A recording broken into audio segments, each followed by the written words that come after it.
Malaki ang pasasalamat sa pamahalaan ng mga residente sa Visayas para sa inanunsyong pagsisimula ng pagbebenta ng 20 pesos na kada kilong presyo ng bigas.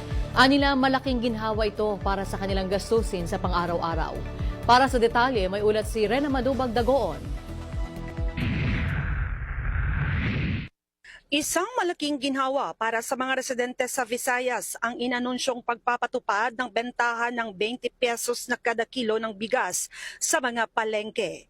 Kwento ng may-ari ng karinderya na si Amalia, malaking tulong ang mas mura pang bigas para mabawasan ang kanilang mga gastusin at maidagdag na lang ang pantusto sa pangangailangan ng kanilang pamilya.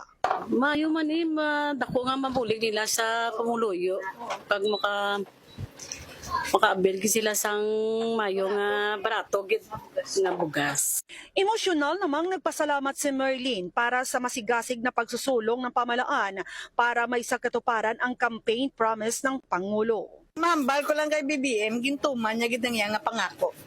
Nakabulig sa pamuluyo, labi na gid sa pigado nga tao. Dako gid kaayo nga akong pasalamat.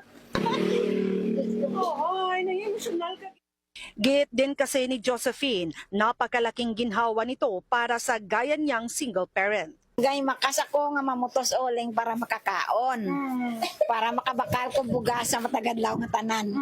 Because ako single parent na wala sa may kasagod kundi ako sa akong kaugalingon. Yes, dako gid.